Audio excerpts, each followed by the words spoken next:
All right, you're good. All right. Welcome everyone to Language and Literacy SST 11 Family Partnership Night. I'm glad you're able to make it this evening.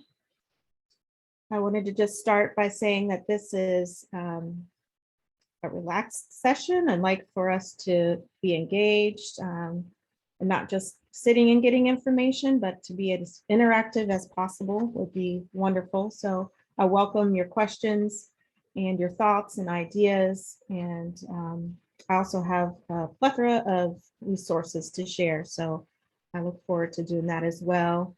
My name is Tia Jackson. I am a regional literacy specialist for urban support in SST 11. I'm here with my colleague, Stephen Moran, a consultant. Steve, do you want to introduce yourself? Yeah, hi, I'm Stephen Moran, and I'm the family engagement liaison, I guess this year is the best way to describe that. And we're happy you're here.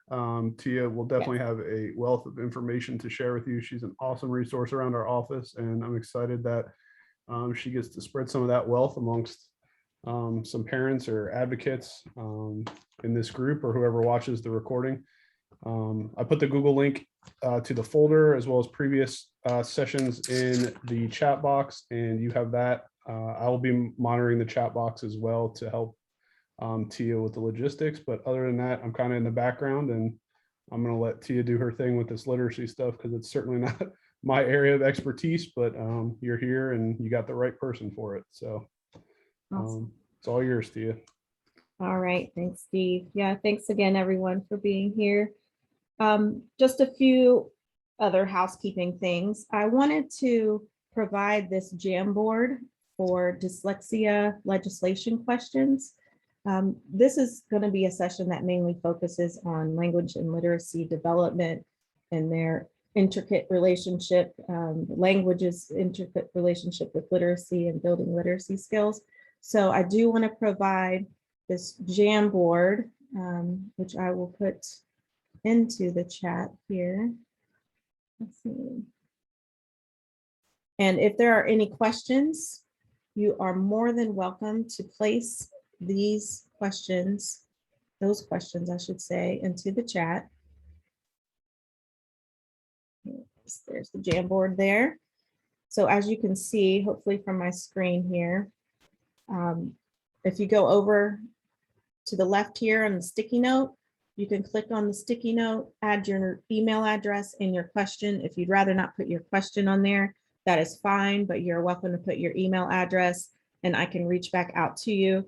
This is basically because we've got the dyslexia legislation that has just been put out recently, and we've got a guidebook that is in its draft form that maybe some of you have been able to look at and read through, but there are some things that they're still working on. So I just don't want to quote any incorrect information. So if you have questions, I'm more than happy to kind of field those questions later once I get a chance to be sure of what your response should be, what the response should be. And if you're watching this on recording, Tia's email is, beyond this recording is still accessible. So please, if you're still watching it on recording, don't feel like you don't have that feature to ask those questions. We will definitely make sure to get back in contact with you, either Tia or one of our other literacy specialists. Will definitely address those questions. So reach out to any of us if you have questions. Great. All right, and so I just wanted to briefly mention this as well, that as SST, a state support team, and the ODE office, Ohio's Office of Education, we are deeply committed to our families in the state of Ohio. And here are just a number of bullets here to show you what we are committed to. And hopefully tonight will provide you with some great information in order to be a supporter of your child, of your children, or of children that you work with. So.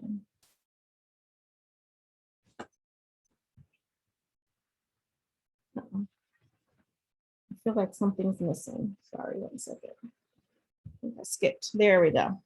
All right.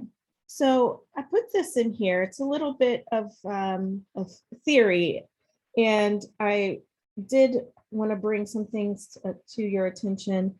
And it was a little bit of a difficult decision to put this theoretical background into this PowerPoint, especially since this is for families. But I said, this is empowering for families. In a lot of ways, a parent, a child, and family or caregiver is the child's first teacher. So I really wanted to provide some background and some understanding of the research that's out there. So again, hopefully this will enhance your role as your child's first teacher. And let's start by looking at the middle section here on the left side that says language. And this is really referring to oral language and written language. And you can even add speech to that. So speech and language would be this center gray circle on the left there. And if you look at the different modalities that surround that, you've got listening, reading, speaking, and writing. I also wanted to mention, if you have any questions at all, please feel free to put them in the chat, or feel free to raise your hand, and you can just ask a question in the middle of our conversation here. Again, I would really like for this to be interactive, so please feel free to stop me, and you can raise your hand using the Zoom annotations if you know how to do that, or just unmute and say, Tia, I have a question. So, or a comment, and I'm welcome to hearing that and to discussing. So again, let me go back to the center gray. We've got speech and language there. And related to that, we've got 4 modalities. We've got speaking, writing, listening, and reading. So the 2 on the bottom there, the listening and reading, those represent I'm sorry. Let me go back to this. Listening and reading represent receptive language. So that's the language that a child would hear. Okay, that's what they're taking in. At the top, you've got speaking and writing. So those represent expressive language modes. Okay, so these are critically important foundations to building literacy skills. So in that center, again, you've got the speech and the language, and then you've got 4 different modalities to represent your speech and language. Well, my question to you all before we get into it any further is, which 2 of these are natural occurrences? What just naturally occurs in children?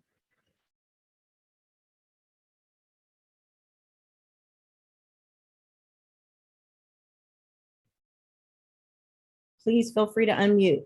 Does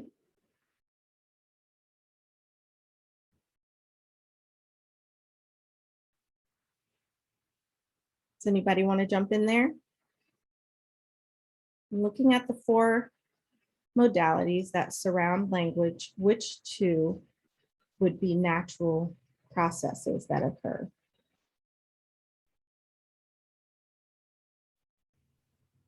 Speaking and listening. Thank you. Thank you, Martha. I appreciate that. So yes, speaking and listening would be what comes along naturally when a child is exposed to language, even in the womb. The listening begins and the hearing begins.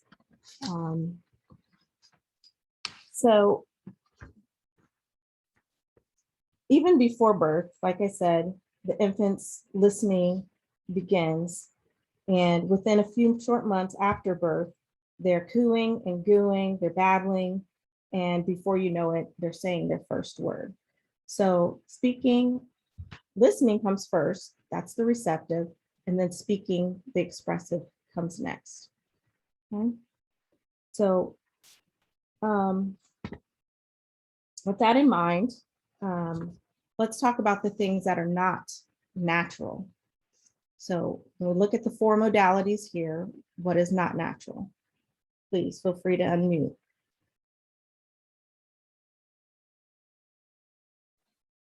Writing and reading? So writing and reading don't necessarily come naturally. Exactly. There are very few children who will teach themselves to read proficiently and fluently. So we do have those children out there. We do have people say, oh, I barely had to teach my child anything about how to read. But that is very rare. So the one thing I wanted to mention is that for quite some time, research of exactly how children learn to read was siloed within various research areas outside of education. But now we know from cognitive neuroscience, from linguistics, speech language pathology, and other fields, exactly what happens in the brains of children. And now teachers and parents can be better equipped to provide children with what they need to learn how to read and write. Because again, reading and writing are not natural. They have to be taught specifically. So I want to look over at the other side of our screen here. We've got the Scarborough's reading rope. So when you take the listening and speaking modality and connect that to reading development, you see the language comprehension, the LC in the circle there, is a hugely important portion of this Scarborough's reading rope. This is showing us what components we need for learning how to read. So language comprehension, which is referring to that oral language, is heavily a component of learning how to read. And it breaks down into these 5 areas.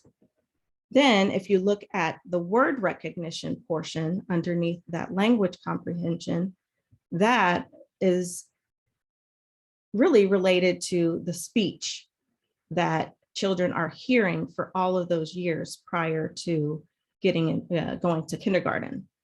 So when we have our language comprehension and then our beginning development of word recognition, which is the basis of that is phonological awareness.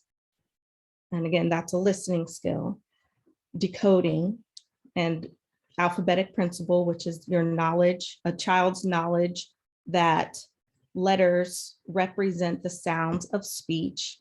And then they get into the letter sound correspondence. That is when you're connecting the letters formations to the sound of the language and putting those together. That's phonics. And sight recognition of familiar words. So sight recognition is built when a child has strong phonological awareness, specifically phonemic awareness, and they have that alphabetic principle and letter sound correspondence knowledge.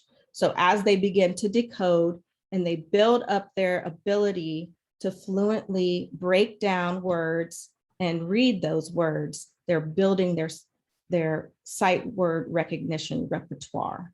So they become increasingly automatic with their identification of words and their decoding ability with words. Okay. Can I ask a quick question, please? Please do. I'm just curious. I hear educators talk a lot about balanced, I think it's balanced reading, and then the science of reading. Where does Scarborough's fall into that? So let me step back a second. So I'm glad you asked that, because Scarborough's reading rope is a part of, I guess you could say, a part of that science of reading body. So the science of reading is not just one thing. It's not just what a strategy for teaching. It is a body of information that we have been able to acquire from various research that has been done, like I said, in cognitive neuroscience and linguistics and speech language pathology. So all of these different research studies and meta-analyses have come together, and this is actually even over the last 30 to 40 years. They have come together and shown that there's a certain way that the brain learns to read, and that these are the components that are key for learning how to read. So when we talk about the science of reading, it is really looking at the various places that this knowledge has come from.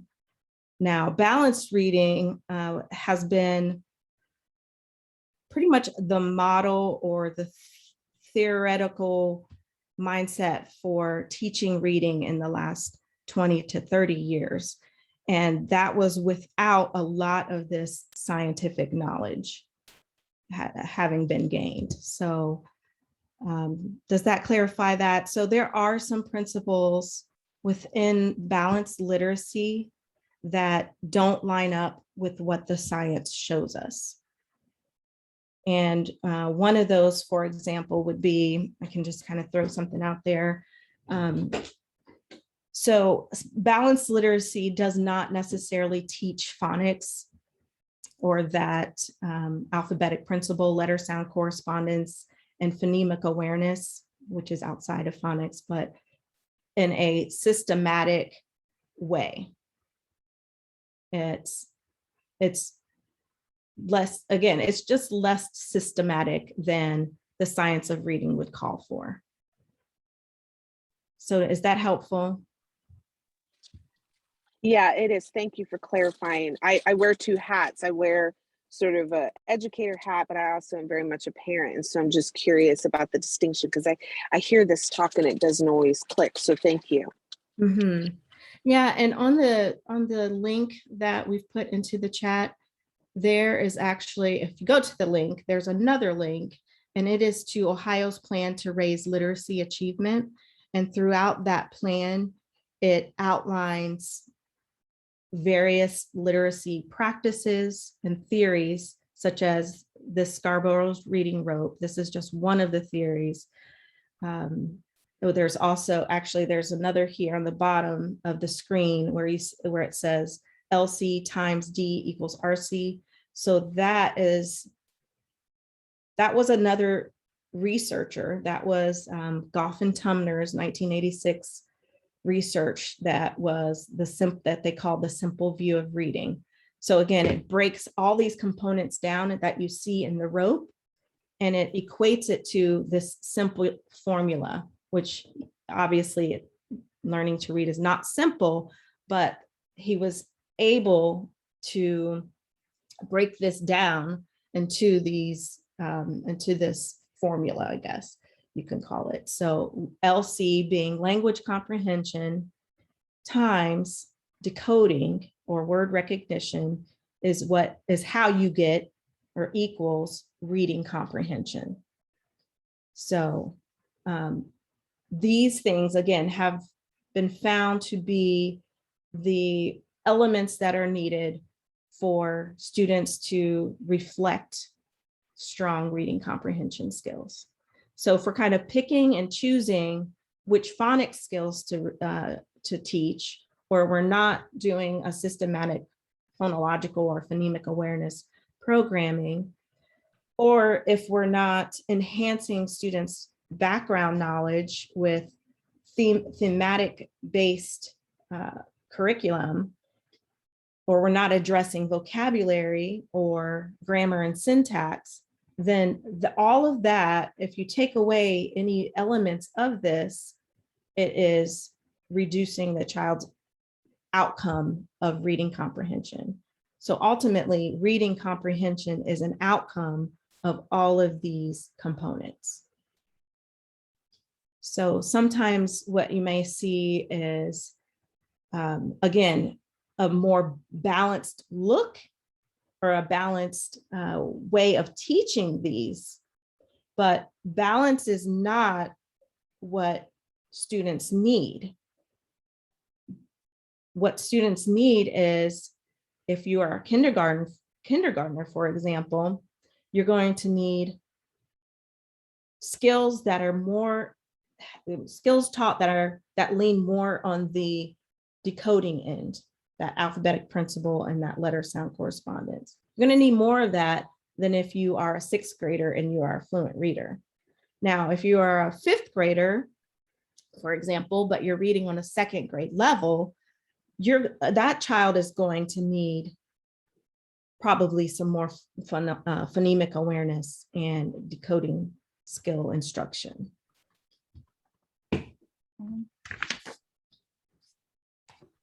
Does anybody have any questions about that? I'm going to go to the next slide. All right.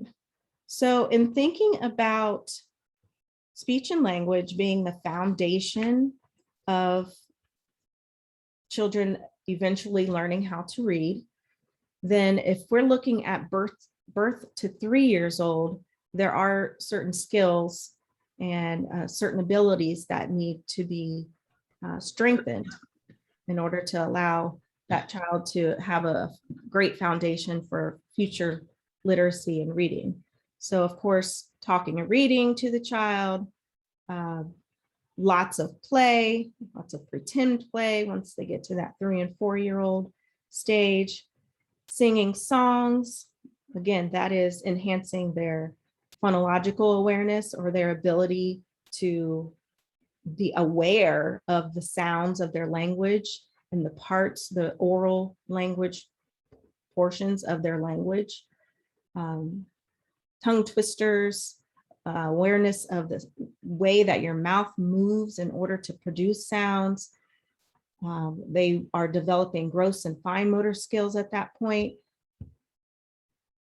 Those fine motor skills that they are developing will become the basis of a pencil grasp. So when they're using their little pincher fingers in order to pick up a tiny piece of food or something on the floor that they probably should not be picking up, those are their fine motor skills developing there. So that's really key for these children in this age group. So if we look a little bit more closely at speech and language, now those children that may have a delay or some concerns in their speech and language development, we have to keep our eye closely on them when it comes to those beginning literacy skills. We want to, of course, wash them. All children want to wash them in words. We want to read to them daily. We want to not just pick books that are very basic. As they get older, of course, we want those functional, those content words and the things that are naming the items around them, the things that they see, those functional words, again, that will help them navigate their surroundings. But as they get older, we want to read books to them that have vocabulary that is not a day-to-day vocabulary word, topics that they may not always experience just in their home or in their neighborhood or even in their preschool. So at this stage, at this young age, you are setting that foundation for the things that are immediately there around them and sharing that with them. But as they grow older, you're expanding their world, and that can be done by reading books on a daily basis.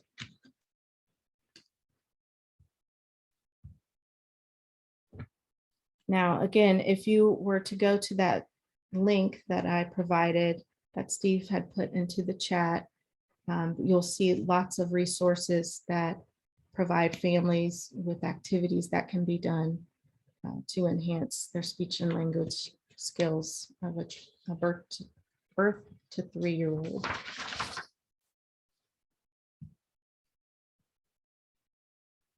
Okay. So now if we look at pre-K years or 3 to 5 year olds, I've put that Scarborough's rope over here on the right side again. And again, we can talk about those reading aloud routines that should be provided to children. And I love this graphic here. It's kind of a bookmark almost, that provides a number of ways. And it's just a routine. It's not a number of ways. It's a routine for reading aloud to children. And if you were to look closely at each of these numbers, it's funny how it lines up with this language comprehension portion of the reading rope. So if we just look at number 2, it says, ask a question about what the story might be about. For example, what do you think will happen? So my question to you all is, what portion of our reading rope, even though if this is for a preschooler or a pre-K student, they are not yet learning to read in their schooling, but these skills that we are enhancing at home or in school will again provide that foundation for later literacy learning.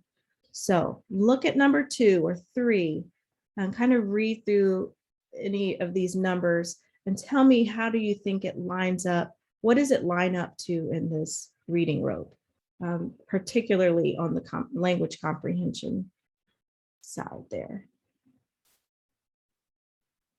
Anyone is welcome to jump in there.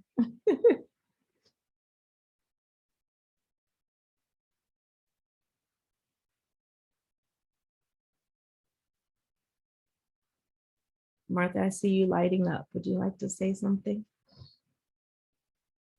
No, I was just squinting at the read aloud routine. Oh, okay. Let me see. Maybe I can make this bigger. We'll see. Steve, do you have any hints for how to make my screen bigger? Try command and then the plus button. Okay. Users can also adjust their scale. I think it's in the top. You can select things like increase to 200%. I'm on my phone and I was able to zoom in with my hands. Oh, okay. Let me go back now. Okay, so Martha, if you don't mind trying on your end, the things that I try are just making it go away or advance the slide here. So, okay, so I'm just going to jump in there and say that if we were to ask a child, what do you think will happen? That's going to be maybe it's going to be on the language comprehension end, and then they'll have a chance to use their expressive language to answer that. And that could be considered a verbal reasoning. So they're making a prediction. So whenever you ask those questions that what do you think will happen, that's a predictive type of question. A why may be an inferencing type of question. So that's giving a child an opportunity to not only listen to the way that you formulate those questions, but to express their ideas there. So let's see. Anybody else want to speak on one of those numbers?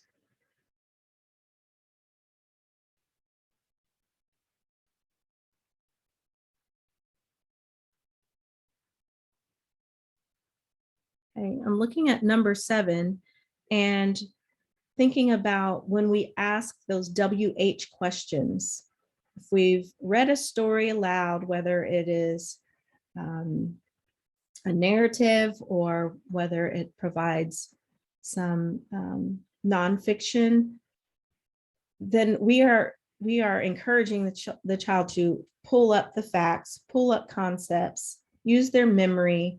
That's the one thing that's not on here. Some of those more cognitive skills like recall, but recall is extremely important for a skill for children to practice, because that is something they'll definitely be doing a lot of when they're learning to read. So number 7, again, that is kind of building their background knowledge and their ability to remember what a story was about, or to connect a story with what they've already known about a similar topic. And that's just helping them to consolidate their knowledge.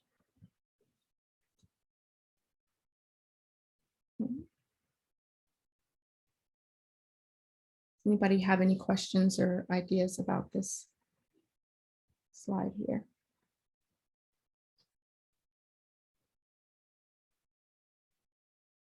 No?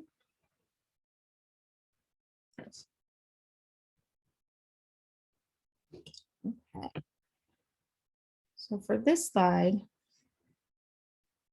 now let's say again, we've got a pre-K child,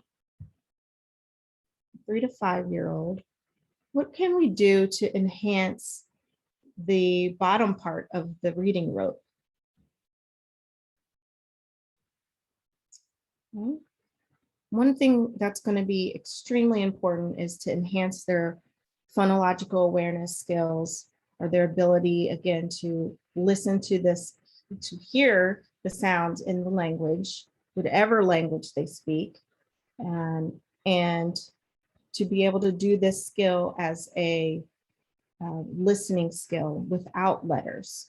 So I'm going to play this video here.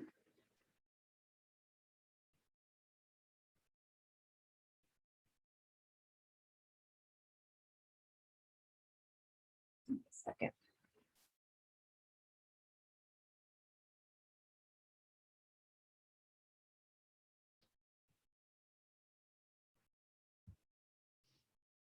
Navigation tips. Press the right arrow key or the left arrow.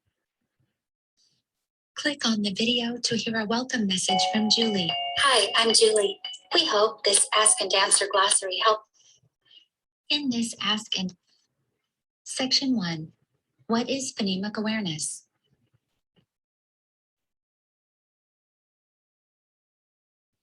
Phonemic awareness is the ability to identify and play with individual sounds in spoken words.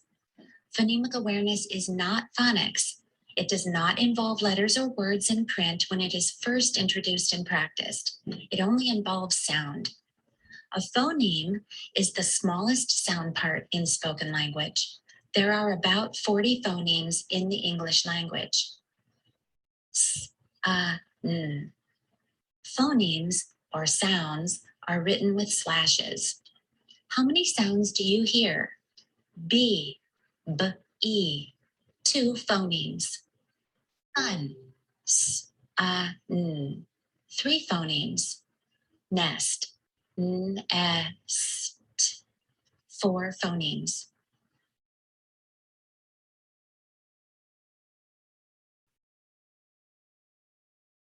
Click on this video to see Dr. Louisa Mo. Most people, even a lot of teachers we've worked with, as you know, will confuse the idea of a letter with the idea of a sound, because we have a problem in English. We have 26 letters and 40 to 44 speech sounds to spell those. So of course you have to use letter combinations to spell some of them. And then we have several spellings for some sounds and several sounds for some spellings. So, you know, if we count the number of sounds in shoe, there are 2 with sh and oo, even though they're 4 letters. Many adults, if I ask them to tell me the number of sounds in the word 6, will tell me that there are 3. They'll go s, I, x. But the way I count those sounds is s, I, k, s. And the way I would prove that is that sick has 3 sounds, s, I, k. And if you add a s onto the end of sick, you get 6. But it's confusing because we use 3 letters for 4 sounds.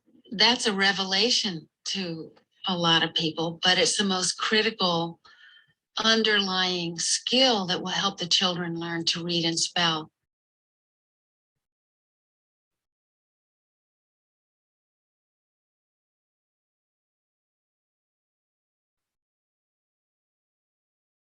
Okay, so that description of phonemic awareness under the word recognition portion of the Scarborough's reading rote is really critical for students who are trying to learn how to take a sound in a word that they know or that they want to write and put it down on paper. So the only way that a child learns to do that efficiently is by being able to break down the sounds of the words that are coming from our speech and from our language. Okay. So these two links are also on the other link that I've sent to you all in the chat.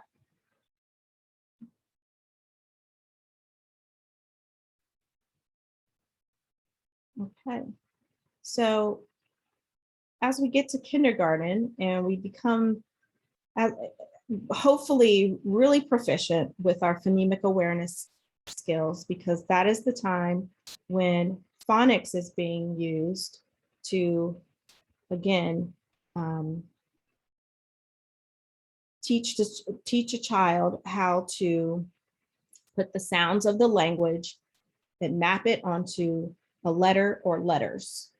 Okay, or if you're reading, to look at the letter or letters on the page and pull out the sounds that you have in your mind from your own speech in order to read a word.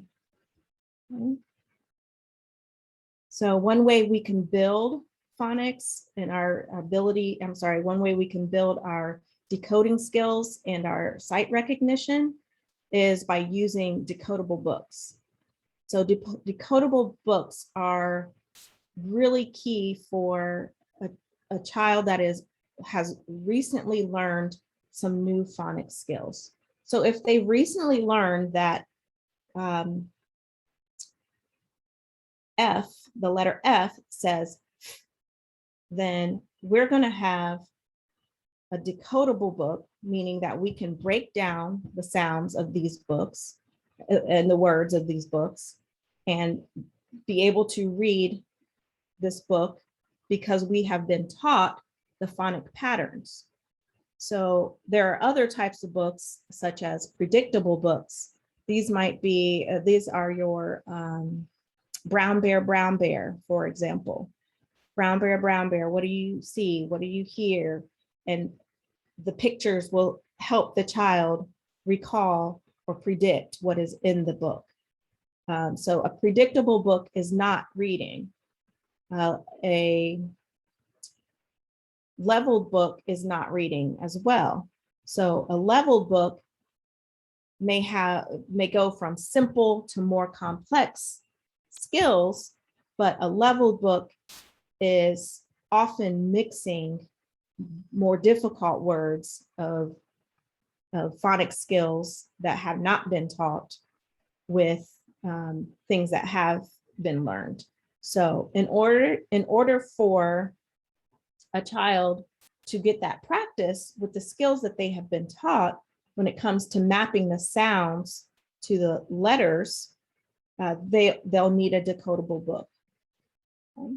So know that when my oldest son was 3.5, and again, children don't need to learn how to read before they go to kindergarten, but as some parents, that's what we do. We're trying to teach them how to read, even at that young of an age, at 3.5 or 4, and he was able to gain those skills and learn how to read pretty early because I was teaching him the phonics skills and giving decodable books. So with those decodable books, again, you become increasingly more automatic with word recognition, and you can build upon that. A child can build upon that. Let me see. Are there any questions about this slide here?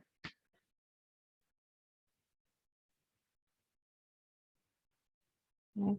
So let me go back to talking about how, whose question was that? Was that your question, Andrea? You had mentioned possibly about balanced literacy. So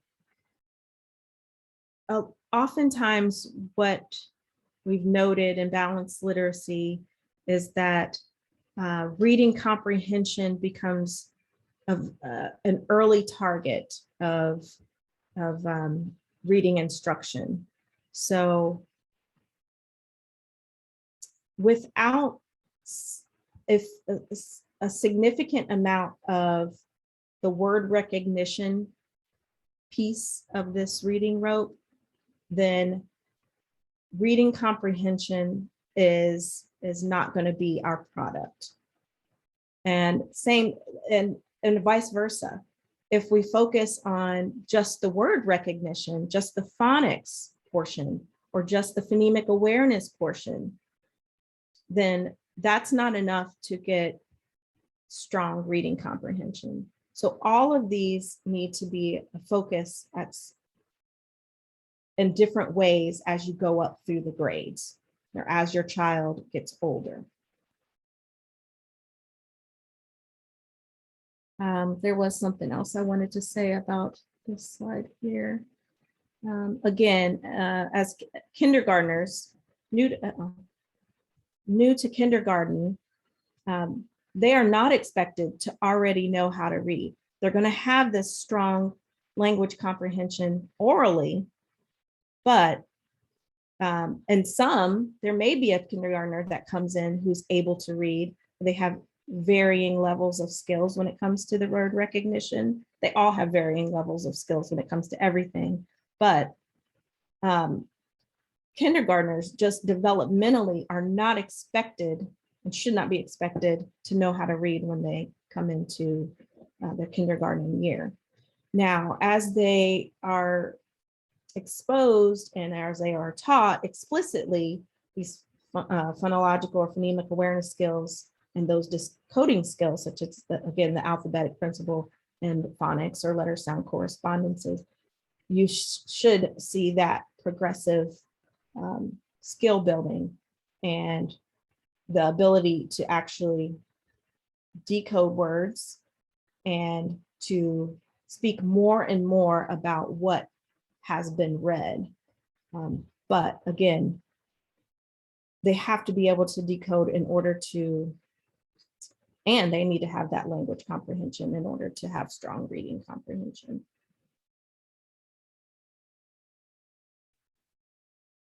Okay. So I think that is my last slide. There was another, I thought I had one more slide, I'm sorry. My third grade and up slide is missing, but we can talk about that. So if we talk about third grade and up, let's say we have students who are now able to successfully decode. And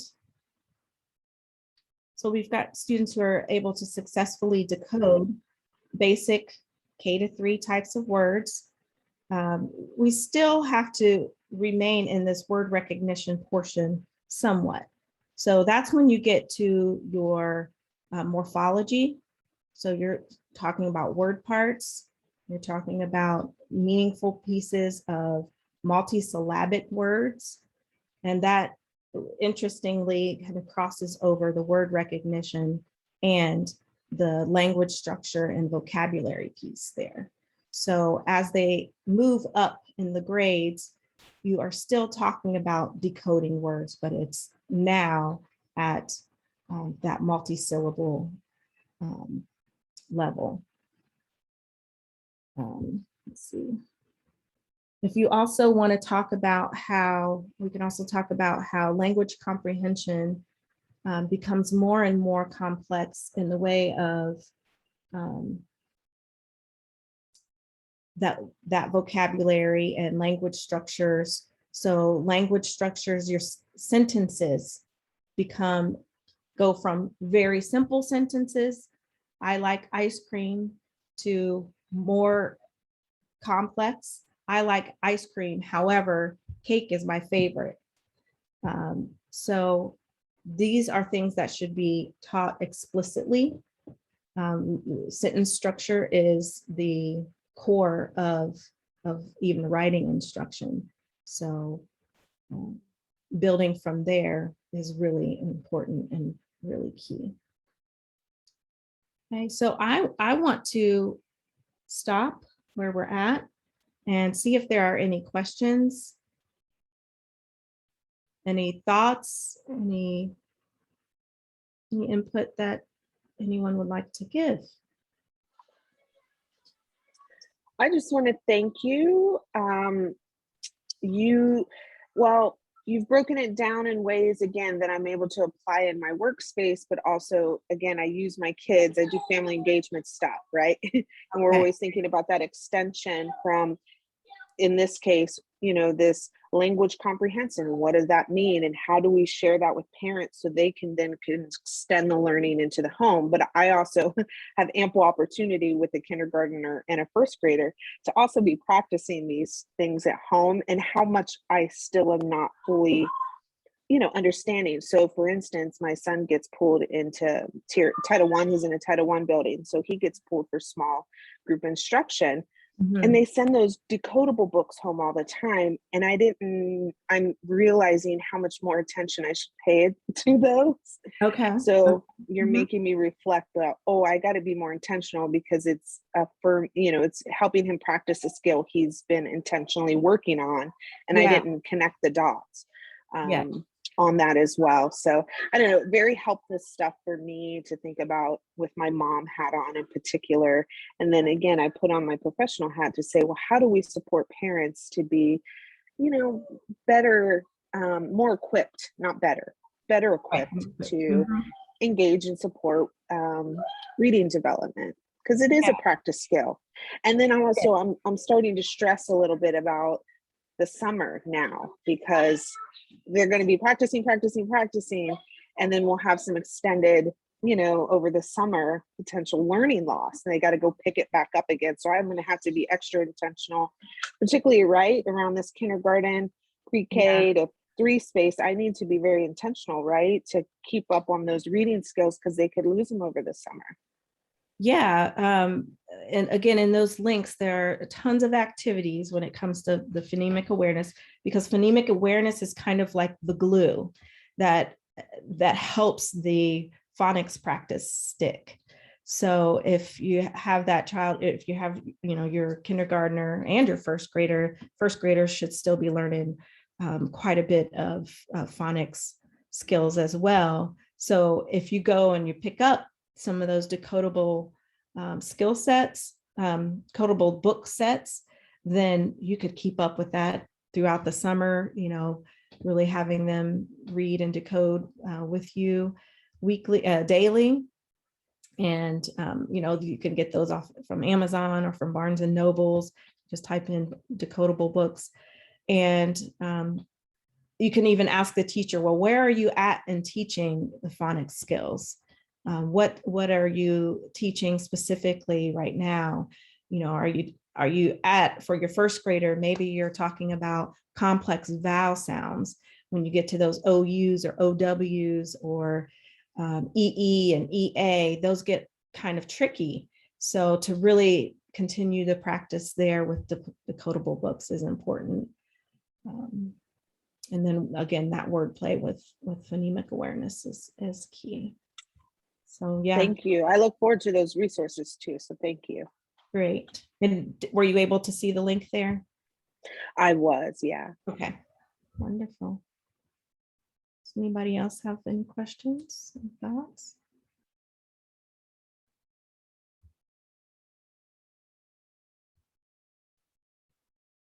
Yeah, and so just one last thing. Again, I had mentioned the Ohio's plan to raise literacy achievement, and that is again, Ohio really taking a great position and where they stand about what they would like to see in schools and in districts. And this is definitely leaning in the right direction for Ohio. Just a quick story, Mississippi was at the bottom of reading achievement for years, many years. And about 8 to 10 years ago, I want to say, Mississippi started using science of reading principles and research and training teachers to teach reading differently. And Mississippi shot up towards the top. So to be at the complete bottom and after several years really shooting up, this is good to see that. And they're not the only state that has done this recently. They were one of the first ones, but to see this growth when the science of reading is used. And again, there's a brain basis for this. I didn't get into that.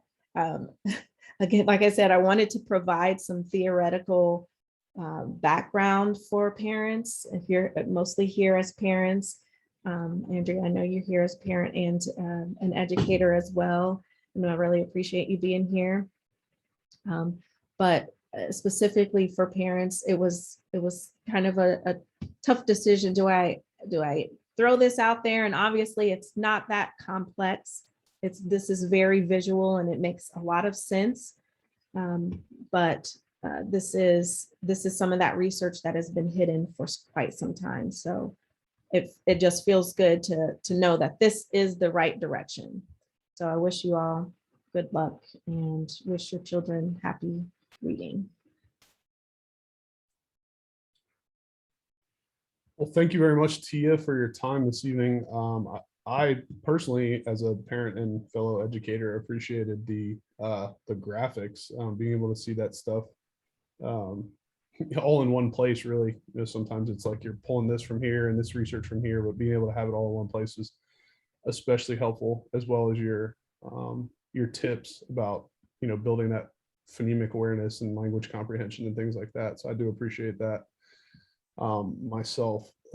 Thank you to the participants who did come. I appreciate your time this evening. I know there's never really an easy day or time to do this, but I know Tia and I both do appreciate that. The recording will be available if you wanted to go back, and the Google folder will remain open for the foreseeable future, so feel free to use that. Other than that, if nobody else has any other questions, thank you very much. I will put Tia's email in the chat, Oh, thank you. as well as my own, if you have any other questions or want to reach out in the future about anything, really. We're definitely here to support the parents navigate this educational process for their students. So thank you very much for your time this evening. Thank you to Tia for her time and her expertise in this area. I do appreciate that as well. So we will hopefully see you at the next session, and hope you have a good rest of the evening. It looks like it's going to be warm this week too, so hopefully everybody can get outside and get some of that fresh air. But have a good evening, and thank you very much. Thank you, Steve.